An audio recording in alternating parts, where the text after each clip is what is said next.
the communications system of Australia in 1956 came a challenge, the challenge of the Olympics. Here in a young city in the New World were to be held the age-old Olympic Games.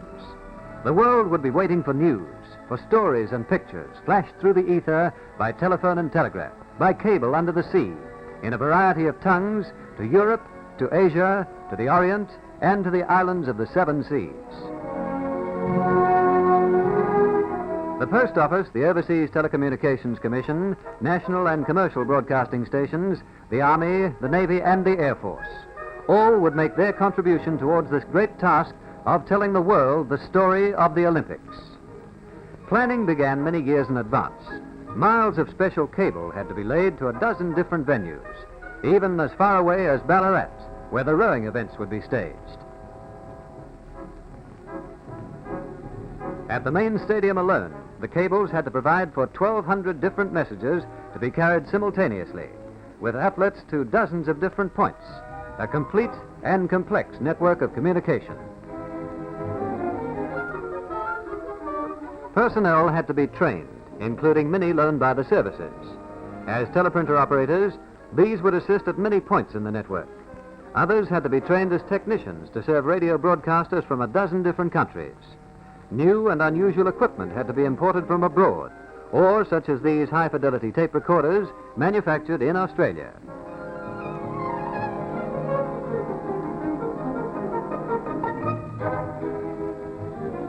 Well before the opening of the Games, all was ready. But let's turn back the clock for a moment. This was the site of the main stadium almost 100 years ago.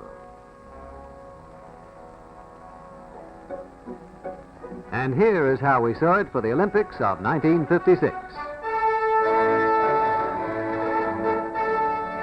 And now the great day is here. In their thousands, visitors from all corners of the world assemble to see His Royal Highness the Duke of Edinburgh open the Games. For the first time in Olympic history, 4,000 of the world's finest athletes, representing 67 nations, are gathered in friendly rivalry under the Southern Cross. Of almost equal interest to many people were the television vans, new to Australia, which brought the Olympics to almost 200,000 people, nearly twice as many as packed the main stadium each day. And here is how television viewers saw the epic opening day of the finest Games ever held. A wonderful panoramic view of this glorious scene. I declare open the Olympic Games of Melbourne, celebrating the 16th Olympiad of the modern era. The arena bought by Ron Clark, junior world record holder for the mile.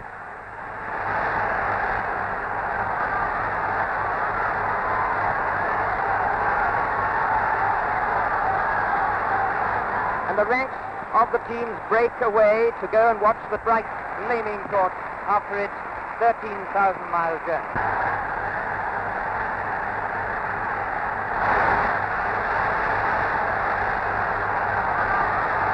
All eyes are turned towards where Ron Clark will appear.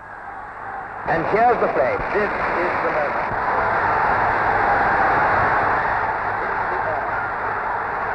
And the light will flare up, calling the youth of the world to brotherhood.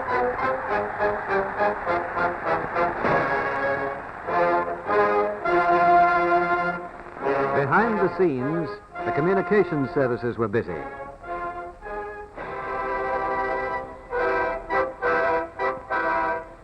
Almost as events happened, pictures were being lodged with the Overseas Telecommunications Commission for transmission to the newspapers of the world.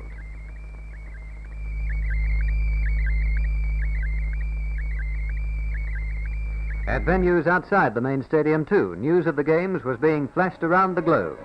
At Oaklands, where a mobile post office was provided, one of the oldest and toughest events in the history of the Olympics, the Pentathlon, was staged. Riders didn't know their horses, nor horses their riders, but together they negotiated 3 miles over 26 varied jumps.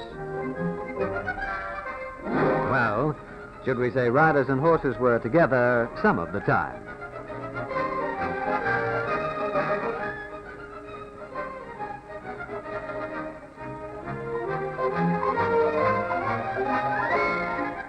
From horses to rowing, and at Ballarat, on lovely Lake Wendouree, oarsmen strove for the honor of their country. Oarsmen in pairs, oarsmen in fours, and oarsmen in eights. Rivalry was intense, and the rowing provided some of the most thrilling races of the whole Olympic series.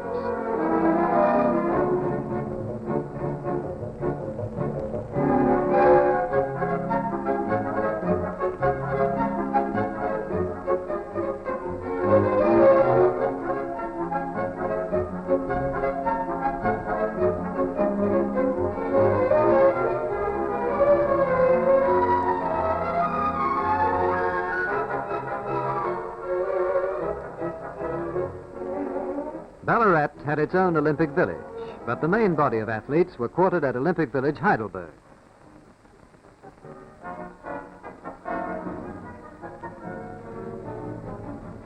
The attractive flats and cottages and the excellent amenities provided proved popular with all the visitors, and language problems disappeared in goodwill and laughter. Here was international brotherhood in its sincerest form. To cater for information of all types, the Post Office set up the most comprehensive 24 hours a day telephone service ever provided for an Olympic Games series. Dial MOLY 16, and in any one of 18 languages, the Post Office would answer the queries.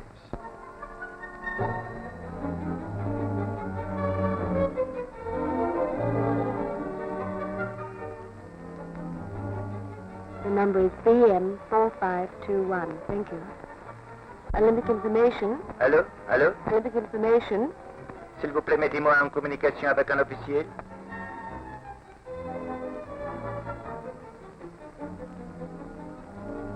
Sprechen Sie Deutsch? Sprechen Sie Holland? Parlez-vous français? S'il vous plaît, mettez-moi en communication avec un officier. Avec quel officiel voulez-vous parler? Avec un officiel italien, s'il vous plaît. L'attaché italien, n'est-ce pas? Un moment, s'il vous plaît.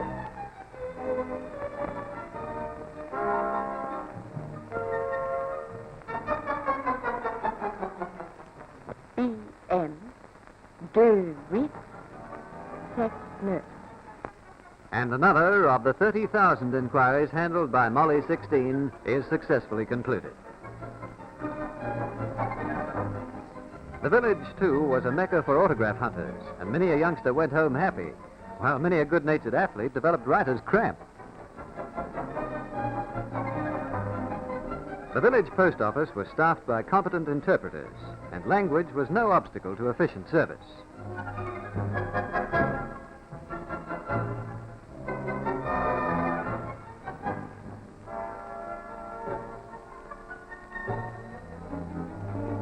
Even this little miss from the Philippines, the smallest and youngest competitor at the Games, found much to interest her at the post office. Here she could secure special Olympic postage stamps, and thousands of pounds worth were sold every day. There were also 52 distinctive pictorial postmarks illustrating the various Olympic sports and venues. Naturally, much of the mail from the village was for philatelic purposes, but it also provided a personal link which bridged the gap between athletes and their homelands. Telephonists, many of whom were competent in a variety of languages, were favorites with the overseas visitors. We're not sure whether some calls were really necessary, but they all assisted revenue. Can you recognize any of these faces? Well, meet Eleanor Haslam of Canada, loaded with Australian souvenirs. And here's one of our own famous girls, Faith Leach.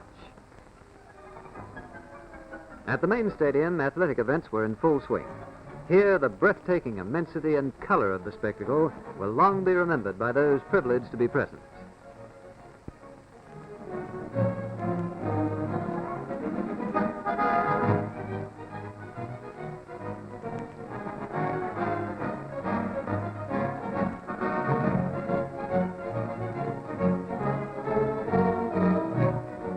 The brilliant Australian Shirley Strickland got off to a great start in the 80 meters hurdles.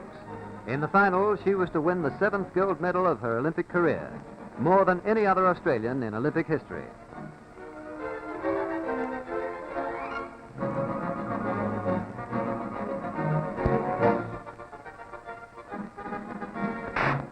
In the men's 200 meters semi-final, Baker and Morrow of the USA were first and second. With Stanfield also of the USA, they filled the first three places in the final of the event.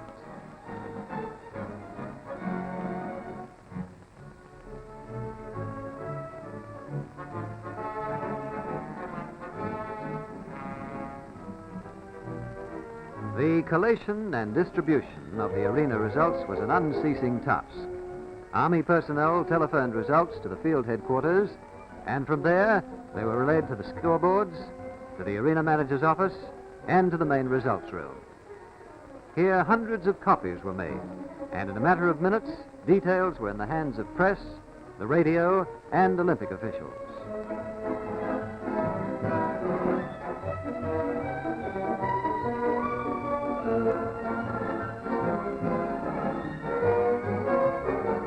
The arena manager was the busiest man at the Games. On his split-second timing depended the smooth efficiency of the field events. With other Australians, he is proud that we are one of the only 4 countries to have competed in every Olympiad of the modern era, winning a record 13 gold medals in this series.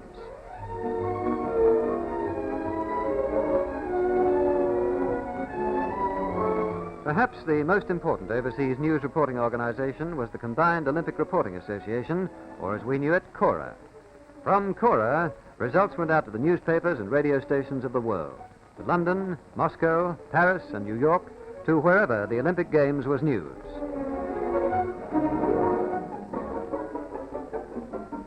Calhoun of the United States of America won this heat of the men's 110 meters hurdles. He also won the final, and his teammates took second and third places.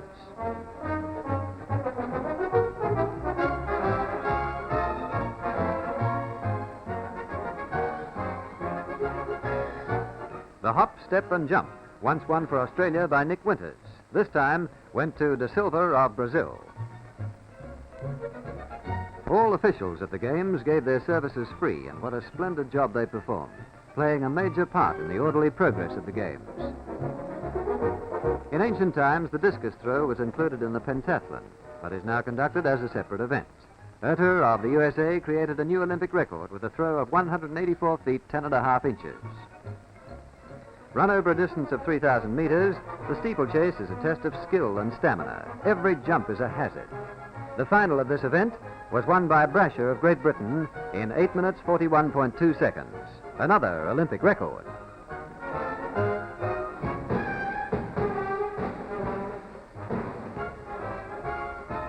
Electric clocks in the press room were a constant reminder to pressmen of copy deadlines in the far countries of the world.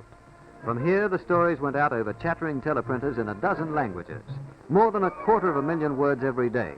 Descriptions of the long jump for women and how Miss Kraskinska of Poland won. Stories of victory and defeat, of stamina and chivalry.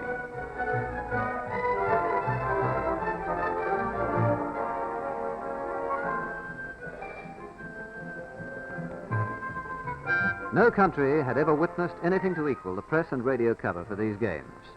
In addition to the overseas outlets, the telegraph office at the main stadium gave direct access to capital cities in all states. From the offices of United Press, results and stories went out in a variety of foreign languages on direct links to London, San Francisco, Manila, and Tokyo.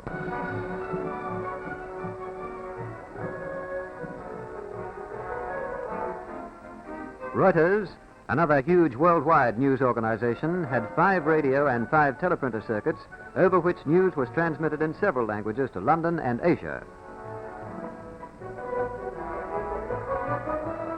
Reuters' chief London news editor, a veteran newspaperman of many Olympic Games, agreed with all other pressmen that Melbourne's Olympic Communications organization was the best ever experienced. The Australian Overseas Telecommunications Commission provided dozens of direct links with different parts of the world, by cable and by radio. A spectator at the Games could read a result on the scoreboard, and almost at the same time, a news editor in London or San Francisco could be tearing his result slip from his teleprinter. During the Games, 7 million words went out over these overseas channels.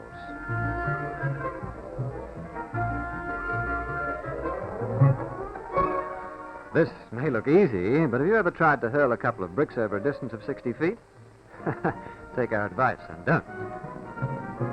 Perhaps the 400 meters race would suit you better. Here is one of the semi-finals. The final was won by C. Jenkins of the USA.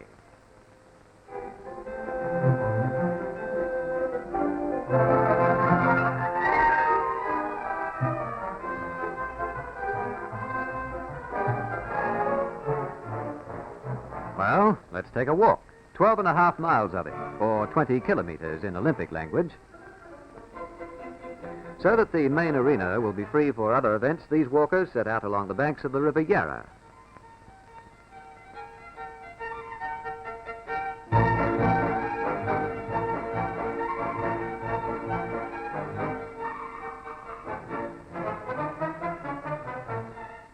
It was an all-Russian victory, first, second, and third. In the 50-kilometer walk, Reid of New Zealand took the honors and his country's only gold medal of the Games.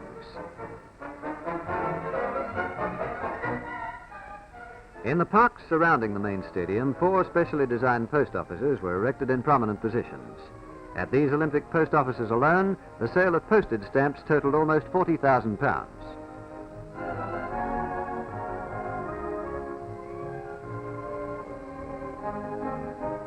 Rugby and Australian rules are perhaps better known in Australian football circles, but interest in the Olympic soccer competition was intense. The standard of play was high, and matches between Soviet Russia, Bulgaria, Yugoslavia, India, Italy, United States, and other nations excited keen comment.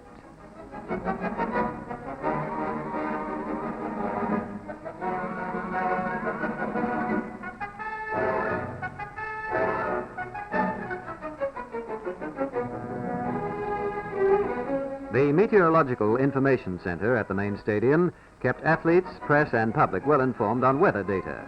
With teleprinters and facsimile machines linked to head office, up-to-the-minute forecasts were available at any time.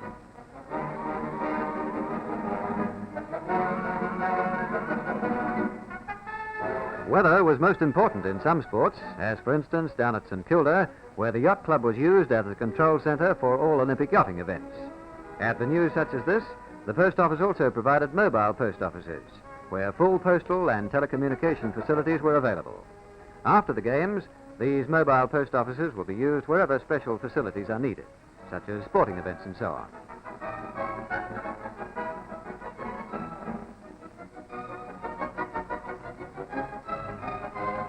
Well, the Meteorological Information Center has said it's a good day for yachting. So let's go out on Port Phillip Bay, where white wings glisten in the sunshine. For some of these events, many of the countries competing brought their own boats. For others, competitors were required to use boats which they had not previously sailed. The events provided some of the finest yacht racing ever contested on Port Phillip Bay. White wings and a following wind. Who among us could fail to thrill to the sight of blue water and the sound of wind in the sails?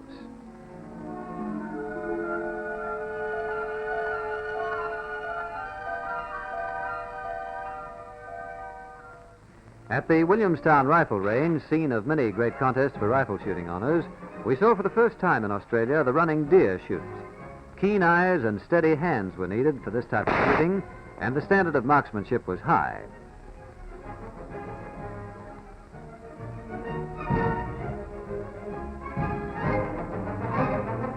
In the small arms competition, unusual types of revolvers were seen.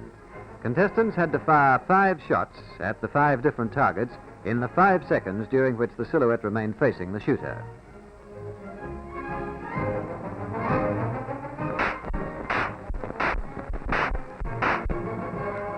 Recording the results of shooting contests is a complex business, and who better could have performed this task than the Australian Army?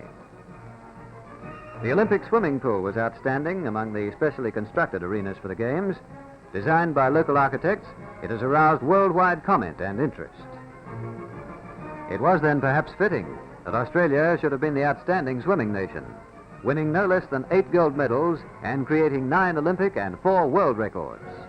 Here's the start of the second semi-final of the 100 meters men's backstroke, won by Christopher of France. In the final, however, D. Teal of Australia won, creating a new record.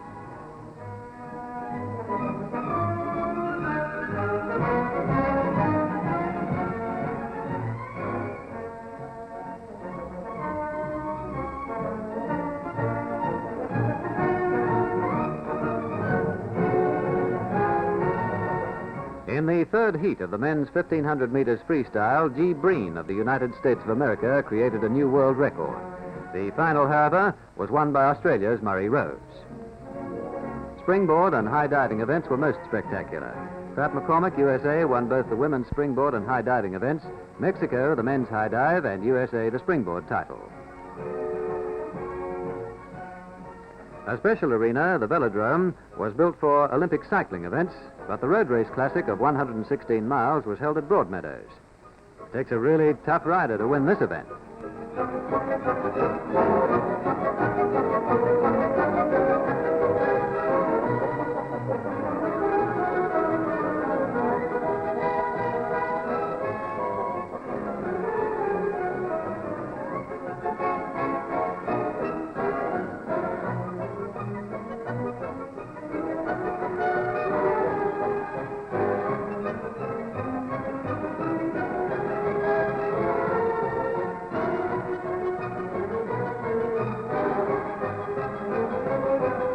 Boldini of Italy proved the outstanding road rider of 1956, and untroubled, he won by minutes from Guerra of France and Jackson of Britain.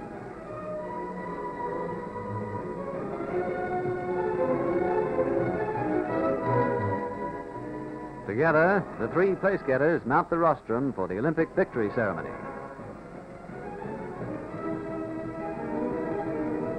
This ceremony is impressive.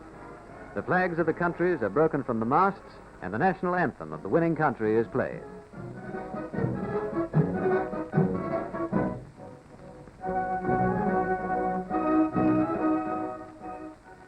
Each day, the main stadium was packed with visitors, and there wasn't even standing room when Kutz of Soviet Russia won the 5,000 meters event. Here was the successor to the mighty Zatopek, and as Britain's Gordon Pirrie said, perhaps the greatest distance runner of all time. Earlier, this great runner had also won the 10,000 meters.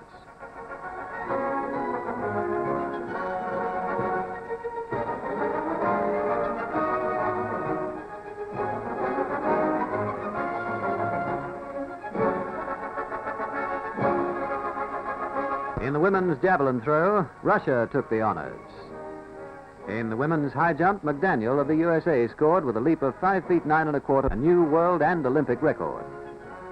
The pole vault, as a separate Olympic event, was won by the incomparable Richards of the USA. But this vaulting is a part of the decathlon, one of the 10 grueling events held to decide the world's greatest athlete.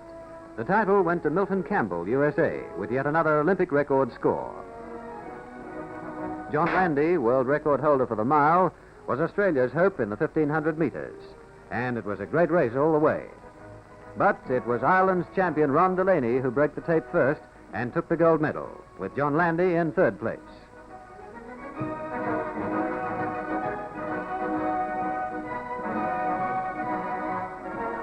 Broadcasting was a most important feature of Olympic reporting, and the Australian Broadcasting Commission was host to 120 commentators representing 44 overseas broadcasting organizations. Each of these broadcasters operated from a specially designed and equipped studioette at the main stadium. Some broadcasts were made direct, but as half the world sleeps during the Olympic events, many talks and descriptions had to be recorded by post office technicians for rebroadcasting later to the working world. To the far corners of the earth went the Olympic story, and the post office is proud of the part it played in this great task. Now, Melbourne's moment of glory is past, but the memory of the Olympic Games of 1956 will live on in our minds and in our hearts.